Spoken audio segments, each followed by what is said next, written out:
Hello, beautiful friends. How are y'all doing? Finally, I've got the Q&A video for you. Now, I told you that I would do this when we hit 5,000 subscribers, and we did that 11 days ago. And I sincerely appreciate you sending in all these great questions for me.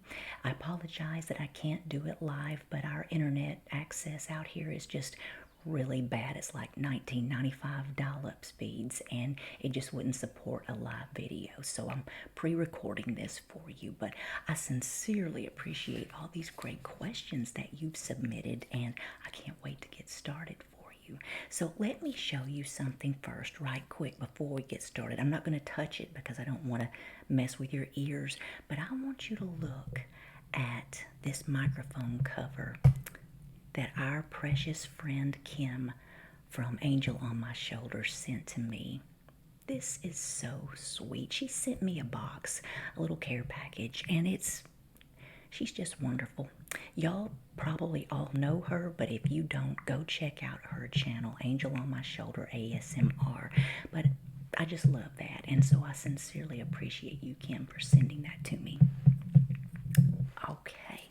So let's get started. I've got quite a few questions here, and I'm going to try to answer them succinctly because I'm the mouth of the South, and when I get to talking, I could talk for 15 minutes probably about every question, and we don't have that kind of time. So let's just get into it, and I'll try to answer it quickly. All right, so the first question comes from Ginger Cheesehead, and she writes, "Hi, Lindy. I know you touched on this briefly in one of your videos, but how did you meet your husband? How long did you date before you got married, and how many years have you been married?"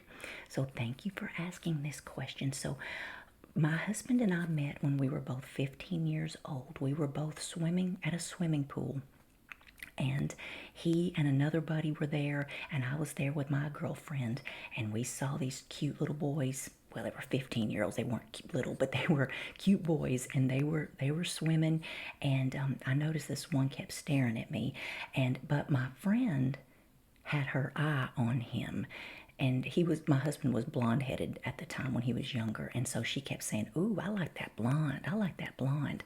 Well, that blonde liked me. And so every time I went into this little dining area that they had, and I played some video games and things, I would peer out and I saw him looking, And so we exchanged phone numbers, and I mean, the rest is history. We dated for 7 years. We lived 23 miles apart. He lived in a little town called Strawberry Plains, Tennessee, and I lived in Pigeon Forge at the time. So it was long distance back then to call one another, and we used to get in so much trouble because we'd rack up high long distance bills on our parents' phone, so we had to write letters. And I still have all those sweet, funny teenage letters that we sent to each other. But we dated 7 years, all through high school, all through college, and then after he graduated from college and got a good job, we got married. So we have been married. It'll be 29 years in August. So he's my very best friend in the world. I'm still crazy about him. All right. So the next question is from Olivia Delphia.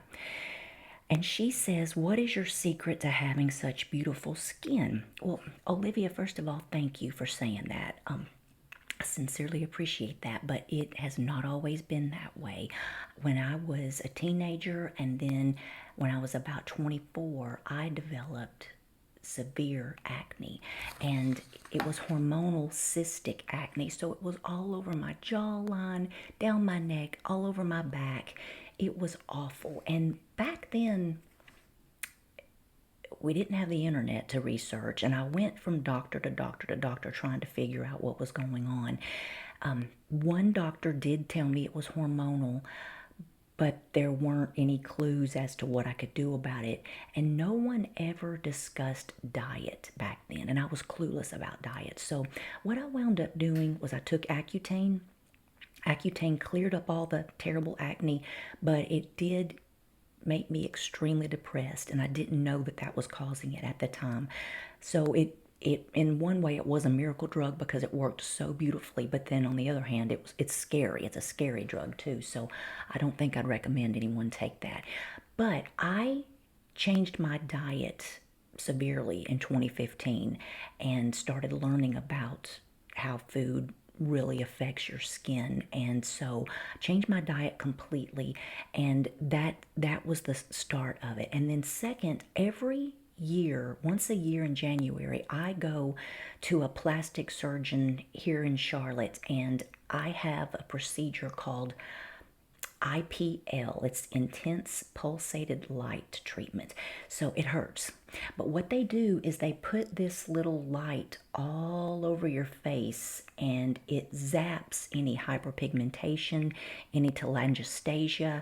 So hyperpigmentation is dark spots, telangiectasia are busted capillaries, and it promotes collagen, and it makes your skin look really nice. And so I do that once a year.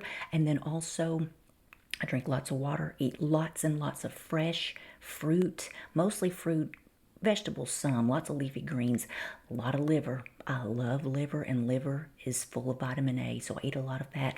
And also I use a oil on my skin.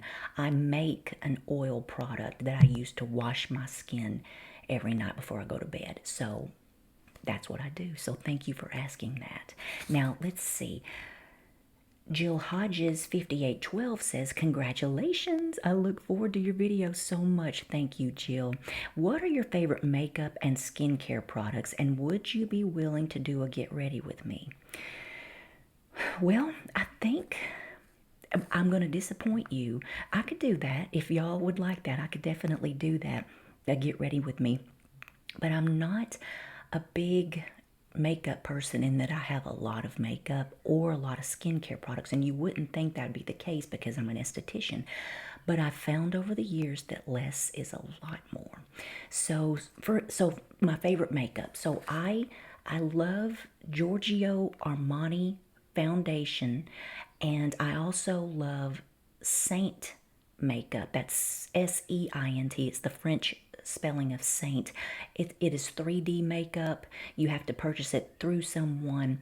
That is really a nice makeup because, again, it's cream based, and so it doesn't show every line on my face because of the cream base, and I really like it a lot. So Saint makeup, Giorgio Armani foundation.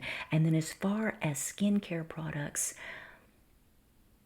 I really don't have a ton of them. I use that oil that I told you about to cleanse my face, and sometimes I'll use a little bit of vitamin C. I've tried Retin A.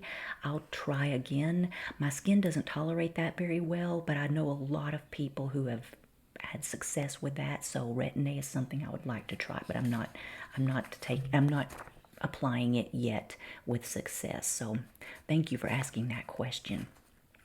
So let's see. I'm going to have to get my glasses out here. Let's see. Adra Casey asked, what's a talent you have that most people don't know about? Well, Adra, I'm a champion four-leaf clover finder. I don't think there are championships for that, but I can find a four-leaf clover just about anywhere, and multiples too. So let's see. Demi Drake 20 says, I'm a stay-at-home mom that also homeschools.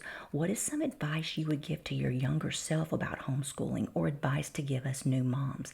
My son is 8, my daughter is almost 3, and I got my third that will be here in 5 to 7 weeks. Oh, congratulations. That's the sweetest time in life when those babies come. It's a busy time too. Let's see. So what's some advice I would give to my younger self about homeschooling, or advice to new moms? The advice I would give to you about both things is to not isolate yourself. And when you've got little kids, it's hard to get out sometimes. And so if you can find somebody that you trust to come and watch the children for a little while, and go out in public alone, or just go out with friends, maybe with the kids. I isolated myself a lot, just because I kind of prefer to be alone, but also we didn't have any family here. We've never had family anywhere that we've lived. And so I was real funny about leaving my kids with other people, strangers. And so they were always with me, always. And so that can wear on your sanity. Mama needs a sanity break on occasion. So get out on your own and take 2 or 3 hours every other day, really, if you can, to get out away from the kids and on your own, because I think that's helpful. And then also about homeschooling, don't do school at home. Don't do public education at home. There are many, many methods of homeschooling, and just trust your gut as far as what curriculum you want to use and what subjects you want to teach, because you know a lot. You know your children a lot more than anybody else does, and you know how they learn better too. So trust your gut with that. So if you have any questions about that, email me, because I'd love to dive deeper on that. Or if y'all ever wanted a video about that, like I said, I could talk 15, 20, 30 minutes about every one of these questions, but we don't have the time for that. So let's move on. All right. So Dane, Dainn 066 says, what state are you from? Well, what state do you think I'm from? I'm an old Tennessean from way back. Now, I was born in Texas, and I'm actually the third generation of my family who were Tennesseans, but we went to Texas to find our fortunes and had kids, and then had to come back because none of us did. So my grandparents and my paternal grandparents and my parents both went to Texas. My daddy was born in Texas. I was born in Texas. And then we went to Texas as well and had children, but they came back to Tennessee, and we wound up coming back to North Carolina. So anyway, I am a Tennessee. Vintage Dordic 1781. I'm not saying that right, and I'm sorry. Hey girl, what is your guilty pleasure in life? There are so many. Which one do you want me to talk about? No, pumpkin pie blizzards from the Dairy Queen. Thank heavens they only come out once a year and just about a month, because I eat one nearly every day. They are so good. They have pumpkin in them. They have nutmeg on them, and I can't get enough of them. And I gain about 10 pounds every year. They hurt my stomach every time I eat them. I don't know why I keep eating them, but I love them. I love them. So yeah, that's one of my many guilty pleasures. So let's see. Ray of Sunshine asks, congratulations, you deserve it. Thank you. My question would be, what is your favorite book, film, and singer or band? Wow, it's hard to break this down because there's so many books, there's so much music, and so many singers that I enjoy. So I thought about it, and I've written down several here. My favorite book, I have two. One is called A Tree Grows in Brooklyn, and it's by Betty Smith, and it's set in the early 1900s, and it's about a little girl who lives in Brooklyn in a tenement house with her family and all the trials and things that they go through. And I think the reason why I love that book so much is because she had a very colorful experience. This was written also sort of from Betty Baker's childhood experience too. So there's that. But she had so many experiences that resonated with me from when I was little, and I identified with her so much. And so I think that's the reason why I just really enjoyed that book so much. It is a very emotional book though, so be warned if you read it and you don't like to cry. Well, don't read it because it will make you cry. It has all the feels. It's wonderful. I love that book. There's a movie too. I don't know when it was filmed, but it may be in the 40s or 50s, but it's an old black and white movie. Excellent, excellent movie. A second book, and this one is so far different than that one. It is called On Writing by Stephen King. And I've actually only listened to that. I don't have a paper copy. I've listened to it probably 7 times on Audible. Back in 2015, I wrote a book. And so as I was doing research on how to write a book, I came across Stephen King's book called On Writing. And it actually doesn't real I was looking for something that would kind of break down and tell me how to write, but it was more of an autobiography. And he talked about his life and probably what kind of shaped his writing style. Now, I have to say, I've never finished a Stephen King book. He's that good that it scared me to death, and I can't do horror. It's too much. It's too much for me. So I've never finished one. I've watched several of the movies though, but I thoroughly enjoyed hearing his stories.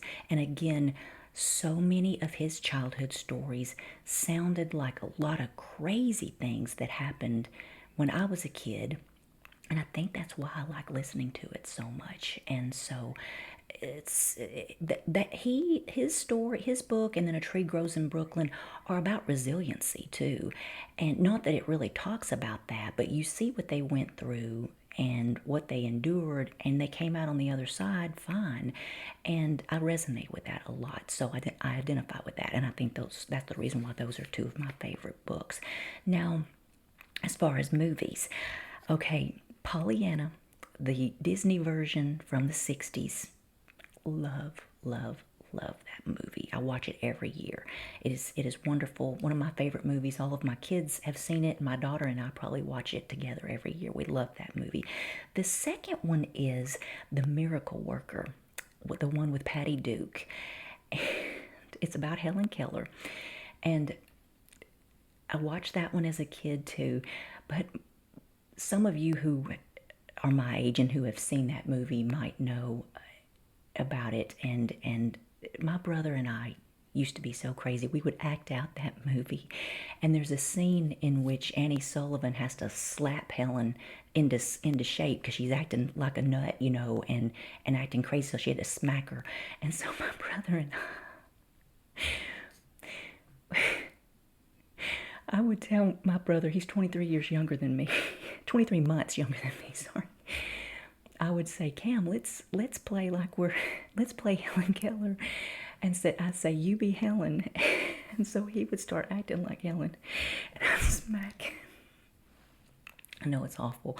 And then he would sometimes say, Lindy, you be Helen. When he'd whack me. But anyway, that was kids for you. But oh, that's a good movie. And a good memory too. My brother and I playing. All right, so favorite music. This was probably the hardest one.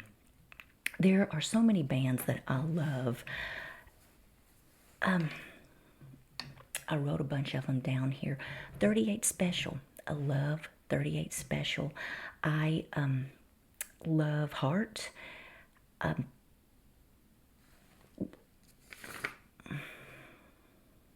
Sting. Sting is one of my favorite singers.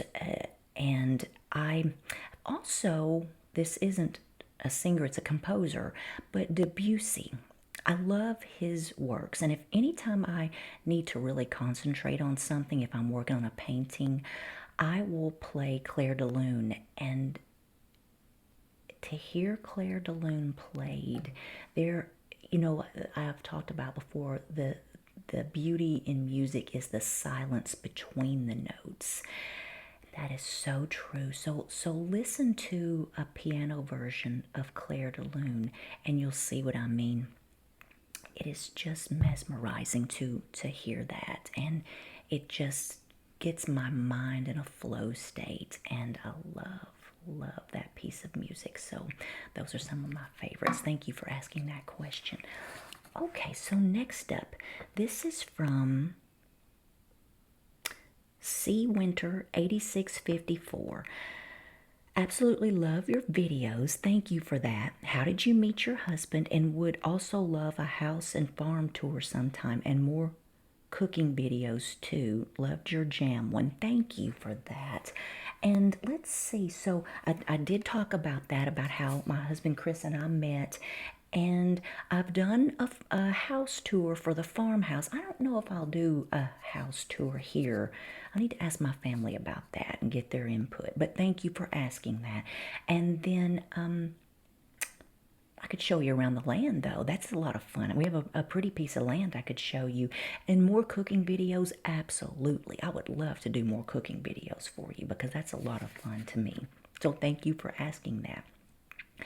Lady Green Eyes asks, Hi Lindy, what has been your biggest challenge in life and how have you overcome it?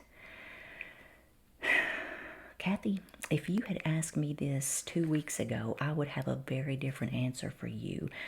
But as it stands, I'm going through the biggest challenge that I have ever faced in life right now. And it involves extended family, and it has been a mind-blowing situation, and I'm not going to say any more about that, but I'm going through it now, and I haven't overcome it yet, so I will, but it's going to take some time. So ask me about it in maybe 6 months or a year, and we'll get that figured out. And Jonathan's Journey 7421 asks, would you ever want to make a cookbook? Would buy in a second. Yes, I absolutely would, and thank you for asking that. I have actually written and self-published 4 different books, and each one of those books has some recipes in them. They're not cookbooks, but it's funny that you ask this because I was in Boone, North Carolina this past weekend visiting my son, and we went into a little store and they had a cookbook there, and I can't remember the author's name, but it was a cookbook, and then she also did the illustrations for everything in watercolor. And I was looking through it and I nearly bought it, but I was thinking the whole time, I could do this, I could do this, I could do this. And so when I get that in my head, I could do this, it's as good as done usually. So stay tuned, Jonathan. I may just do it, and I'll let you know when I publish it. It'll be self-published. I found that's the easiest. So, all right. So Jace's ASMR 9114. How did you learn about ASMR? I love your videos, by the way. Well, I love your videos too, Jace. Thank you so much. I learned about ASMR because I Googled it. I kind of secretly Googled it too. Does anybody else get these tingly feelings in their neck, down their spine when they hear certain noises or certain people speak? Because I thought I was the only one. And I was so happy to see that I wasn't. And I finally felt validated and like I found a community when I learned about it. So that's how I found out about it, and I'm so glad to be here. And okay, so Angel on My Shoulder asks, and that's our friend Kim, what is your biggest pet peeve? Oh my goodness. All right. Mean Redneck Lindy's about to come out.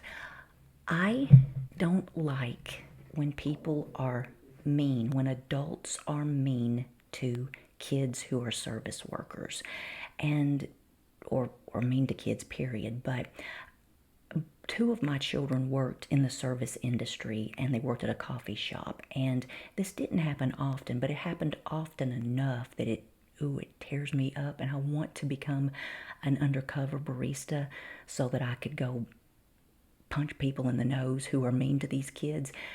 And I'm calling you out. If you are mean to somebody because you didn't get your way, because your coffee's not just like it tasted yesterday, I don't care if you're having a bad day. I don't give a hoot if you're having a bad day. You don't take it out on an innocent person. Now, I understand if somebody's being smart to you and you want to be smart back, but you don't just take out your frustrations on a person who's behind a counter who's just trying to do a job. That's my biggest pet peeve. Oh my goodness, I actually couldn't work as a barista because I'd go to jail. Sorry. Y'all didn't know I was so mean. So that is my biggest pet peeve.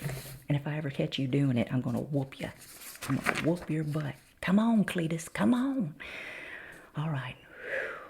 Calm back down. Let's get back to nice Lindy again. Okay. Let's see.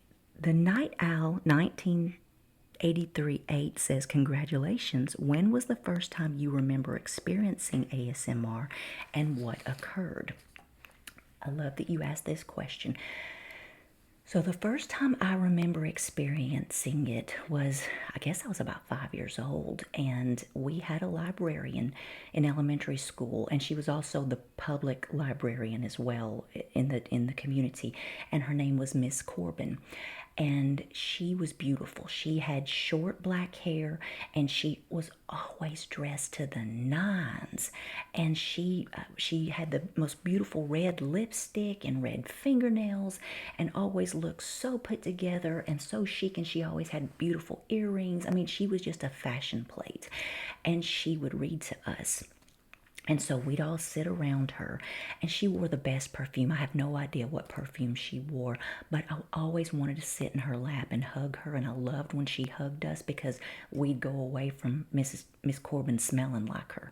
And so she would sit and she would read. We'd all sit around her in a circle, and she would read the book and hold it up to us and turn those pages.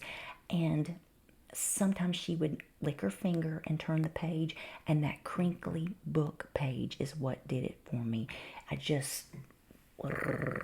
was just, it melted me. I was a little puddle there in Miss Corbin's little reading circle. So that's the first time I experienced it, and yeah, it was lovely. It was delicious. I loved it. Okay, so sorry, SARI, like the dress, sorry. 9645 asks, you may have answered this question before, but I'm interested in what led you to homeschooling your kids and what that was like. And again, this could be one of these questions that could be an entire video, but I'll try to answer this succinctly. I'll back up a couple of steps and tell you that I thought homeschoolers were weird. So weird.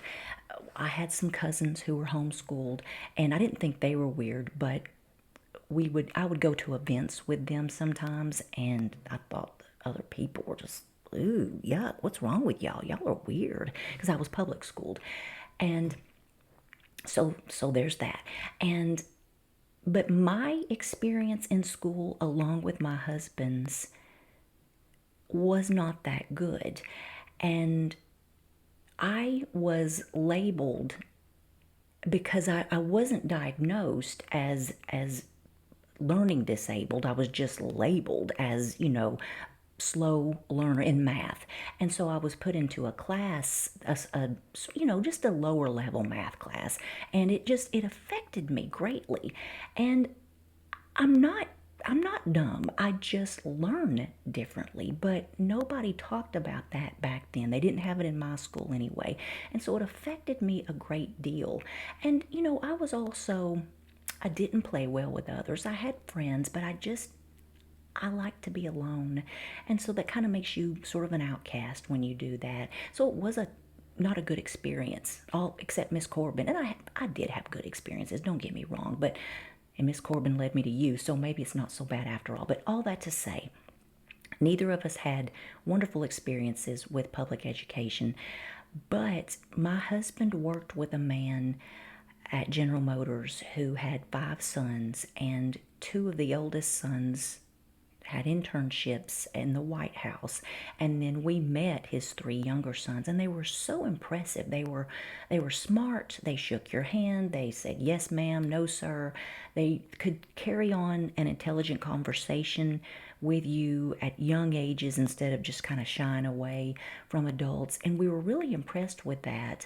And that was kind of the catalyst that got us started with that. So if you ever want to know more about it, let me know, and I'd be glad to do a whole video on that for you. So thank you for that question. That's something that's near and dear to my heart, so I could talk about that a lot. Weightlifting Whisper asks, you may have been asked before, but what are some of your earliest ASMR memories? How did you discover the online community? And congratulations on your milestone. Many more to come. Thank you so much. And yeah, I answered that earlier about Mrs. Corbin. And again, I Googled it, and I found YouTube videos that talked about it, and then I saw people doing it, and I thought, oh man, I have found my people. And I lurked for a very long time. I didn't leave comments or anything. I just lurked. But then I started seeing videos that were like mother role plays.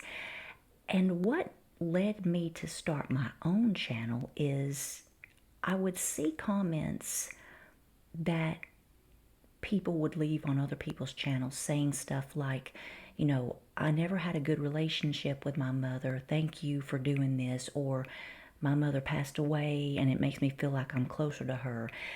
And that just got me in the gut. And because I wanted to reach out to those people and hug them and tell them, oh, darling, it's okay. And I got to thinking, I could do that. I could help somebody in that manner. And people have said that to me. And, you know, if I if that was the only reason to do it, I would do it for that reason alone, because I just want to bring people comfort and some nurturing. And I know it's not in person, but that's the reason I do it. So thank you for asking that question. So Brooke Rodman 7607 asked, I have a few questions. What did you have to do to become an esthetician? What equipment do you use for your videos? Because they're all amazing. Thank you, Brooke. And finally, how are the flowers for your son's wedding doing? Congrats, Lindy. I look forward to each video. Thank you so much, Brooke. Well, let's go backwards. The flowers are doing great. Now, keep in mind, again, the flowers that we planted are not the focal flowers. They're just extra, but I need to show you. I need to make a little video. I should have picked a bouquet to bring in here and show you, but they are doing great. And so thank you for asking for that. And it's in 2 weeks. It's less than 2 weeks away, so we're so excited. What equipment do you use for your videos? Okay, I use an iPhone 15. It's just the regular. It's not a Pro. I use a Blue Yeti microphone, and it's plugged up into my iPhone. I use a newer NEEWER tripod, and I'm sitting in my bedroom, obviously, right now because it's carpeted and it has the prettiest light. So I have a big window in front of me and then one off to the side. And so it has really pretty natural lighting. And again, I did already say this, there's carpet in here, so it muffles some of the louder sounds that can't be muffled with the hardwoods downstairs. And I use iMovie to edit. And I've been playing around with some different editing programs. I'm kind of excited about some things because I kind of geek out on editing. And the only problem is I have fancy cameras, but with the internet being so slow here, it's difficult to load up, film on a fancy camera, then upload it to my computer. It's not that hard. But then I've got to download it back to my phone in order to upload it to YouTube. There are a ton of steps. That's why I'm not producing videos every day, guys, or I haven't even produced a video last week, because it is a labor of love to do this. So, because sometimes I even have to go to town. Once I get my video edited, the internet is so bad out here that I have to go to town and sit at Starbucks for an hour while my video uploads. So, yeah, so that's why too I film everything on my iPhone, because uploading it from my computer at home would be impossible. So there you have it, Brooke. Thank you for asking that. Oh, and then your last question, what did you have to do to become an esthetician? So fun, so fun. So I'll back up about 3 steps. My daughter went to college at 16. All 3 of my kids went to college at 16. They physically went. And so my homeschooling was basically over at that point. And so I was getting a little bit sad because my job of 20 plus years was over. And so my husband and I were talking one day. We were taking a drive, and we were talking about careers and what we would have done if we could go back and do things differently. And I went to college, but I didn't graduate because I didn't know what I wanted to do. I wanted to be a mother. And so I said, though, that if I could go back, I would have just gone to the vocational school at my high school and taken cosmetology instead of wasting all that time in college. And he said he would have been a heat and air guy instead of an industrial engineer, of which he is. But anyway, so he said, well, why don't you do it now? And I thought, well, that's not such a bad idea. I didn't want to really do hair. I wanted to do aesthetics. So I found different schools here in our area and went and talked to them. Two of them I didn't really like. One was very, very expensive. So I asked a friend of mine whose sister was an esthetician, and she recommended the Academy of Nails and Aesthetics in Charlotte. I went and talked to them, and then I had to write an essay as to why I wanted to go to that school, why I wanted to be an esthetician, because they jury you. So it's a juried selection in who they accept. And so they accepted me at 49. And so me and two other women were the oldest women in the class. It cost $8,500. I'll go ahead and let you know that. And it took 5 months. You have to have 600 hours, I believe that's right, in the state of North Carolina to get your aesthetics license. So I went to school every Tuesday through Friday from we started at 8:30 and ended at 3:30, and I had to drive an hour away both ways. In Charlotte traffic, it's more like an hour and a half. But so that's what I did. I got my hours in. I was the first to graduate in my class because I got all of my hours. I took 2 weeks to study for the state boards. Now you have to take two tests. You have to take a written test, and then you have to take the practical exam. And so I took the written test here in Charlotte, and then I had to drive to Raleigh, the state capital, North Carolina, to take my practical exam. That was a scary one. I passed the written exam with flying colors. I was very proud about that. But I passed the practical too, but that was more nerve wracking because we were in a group of people and we had to demonstrate that we knew the terminology and what we were doing and being able to brace properly and the proper removal of eye makeup and sanitation. And so it was a great experience, and I highly encourage any of you young people who are thinking you need to go to college but you don't really know what you want to do.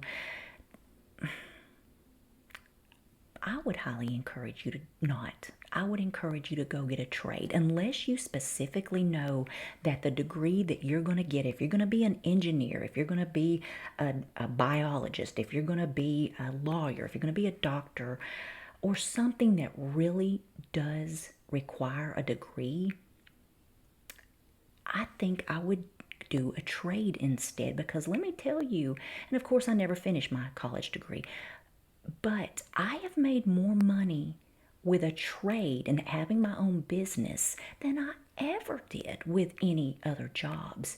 And so just keep that in mind. The trades are high paying because not many people want to do them.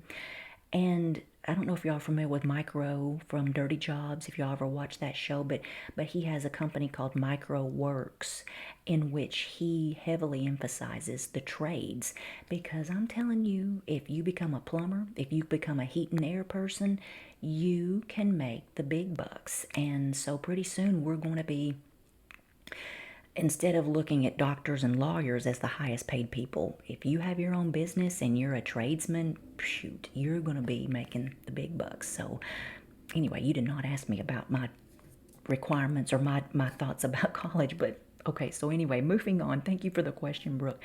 All right, so let's see, we have one, two, three, four more questions. And Ellie, Elii, or it could be Eli, 12307 said, can you talk more about how you homeschooled your kids? I don't have kids yet, but I would like to be prepared in the future. Haha. Thank you for this question. And I would love to do another deep dive video about this because I could talk for a long time, but I'll try to make it succinct. When we first started, we used a program called Abeka, I would not recommend that. It was just recommended to me. It was a private school curriculum, and that's what I was used to. I just thought that home education meant public school, but at home. Don't do that. Do not do that. There are so many wonderful modalities, and you do not have to follow that model. As a matter of fact, don't follow that model. So there were 3 different models that I used. Ours was sort of an eclectic approach. We used the Waldorf method, we used Montessori, and then we also used the Charlotte Mason method. I won't go into those, look them up. They are fantastic. They are heavily based on creativity and play in the younger years, and then they're very literature rich. So, Charlotte Mason recommends that you use living books to teach theories and history, and so we read some of the most fascinating books. And let me tell you what a living book is. A living book is a book that was written by a first-hand account by someone who experienced it. So it's not a textbook, and it's not. I mean, a history book. You want that history to be written from a first-person perspective to get it right. So much history is watered down. So many things. I learned so much more in educating my children at home than I ever did in public education. I mean, it's just I yeah. Let me calm down, Lindy, because I'm on fire about this. We had the best time. Was it easy? Oh my gosh, no. Again, don't isolate yourself. But we had a lot of fun, and it was a great experience, and I'm so glad I did it. But if you want to know more about it, let me know. Email me. My email is down in the description area, so I'd love to talk more about that. Okay, so we've got 3 more. Tanya Story 4161 says, Lindy, I would love to know what countries you've traveled to and what was your favorite. So Tanya, I have been to Mexico, Canada, England, Germany, France, Luxembourg, and Belgium, and they all had their flair. They were all wonderful, but I have to say probably my favorite was England, because I was 24 when I went to England, and I had been to Mexico prior, but it didn't seem like it was, Mexico's just south, so it didn't seem as far away as England, so, and it's not.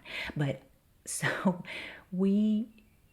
it was 1997. It was another world. It was another whole world to me, and I'd always heard about England, being there, experiencing that history and the people. I've been to Wales too. I forgot about that. It was a wonderful trip, and it influenced so many things that I still do today. So that is my favorite. And let's see, Cameron Jackson 5831 says, how did you get into ASMR? Also, I love the stories that when you went through your old toys. So maybe what's your favorite childhood memory? First of all, Cameron, I love your name. My brother's name is Cameron, but it's not spelled with a Y like yours. And then, I've already told the story about how I got into ASMR. But a favorite childhood memory, I have so many. But one of them was my first bike. So I went to Nashville to visit my grandparents, and when I came back home, my daddy went to the back room and came out, and he was wheeling a bike into the living room, and it was an orange bike, and it had a big old long white banana seat on it, and it said Sundancer. I loved that bicycle. We went out in the road and we drove it, and he taught me how to ride it. And I think I was 7 when I got that. I never had training wheels. I just took off. And we would jump ramps. We would pop wheelies. We just had a ball. And so, yeah, that is my favorite childhood memory, is getting that first bike. And let's see, the last question here is from Love in the Mist 11, and they ask, what is a hidden gem in or around Pigeon Forge? So I had to do some thinking on this one, because, I have not lived in Sevier County, haven't lived in Tennessee since 1999. So 25 years going on, 25 years I haven't lived there. I go back, but it's not the same. There aren't there are some old places that I'm going to recommend to you, but somebody gave me an estimate. I think that they said 13 million people go visit the Great Smoky Mountains every year now. That is mind boggling to me because when I moved there, people didn't, they went to Gatlinburg, but Pigeon Forge just wasn't really much of a, it was just a little stop on the way to Gatlinburg. So it wasn't that busy. But we thought it was, we thought it was grand, and we had off seasons too, so we could go places without all of the tourists.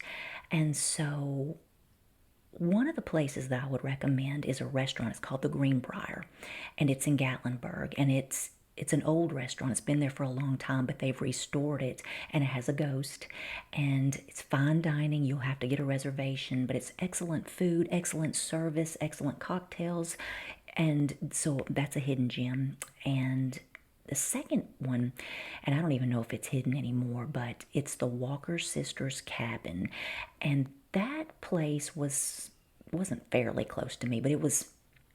I used to live semi near that, but back before they turned, well, when they turned the Great Smoky Mountains into a national park, a lot of people lived there. And so the government paid them for their land, but told them they had to get. And they didn't pay them very much. But somehow the Walker sisters, I believe there were 6 or 7 of them, they were, well, I just broke my glasses. Anyway, they were allowed to stay on the land, and they lived primitively, very primitively. I mean, like 1800s primitive. No electricity. They had an outhouse. They got their water from a spring, and but anyway, you can walk to their cabin. And before you get to that cabin, there's a little church that doubled as a schoolhouse. Right behind it is a little stream, a little clear running mountain stream. It's beautiful. It smells so good. It smells like the earth, and it's there's so much history. There's a little graveyard there. Chris and I used to go all the time out there when we were young. And then I remember we took my mother out there for a Mother's Day picnic one time, and it's a wonderful, wonderful place. But then you walk up to the Walker Sisters cabin. It's a hike, and so that might keep a few people from going. And watch out for bears too, because we have run across bears out there before when we walked out there. But anyway, that's a second hidden gem. So if you like to hike and you like history, I would recommend going out to the Walker Sister cabin. Don't write on the buildings. That might be my second biggest pet peeve. People who write their names on those historic buildings. I'm just going to shut up. I'm not going to talk about it. All right, my friends. Thank you. Thank you so much for allowing me to take up almost an hour of your time and listening to me ramble on. Again, most every one of these questions that you ask, I could do a complete video on each separate question. So if any of you would like for me to take a deeper dive into those, let me know. I'd love to do that for you. But meanwhile, thank you for just coming around and giving this channel a chance and being so sweet and encouraging. That means so much that you're so encouraging. I'm going to go now. I appreciate y'all. I love you, and I'll see you on the next video.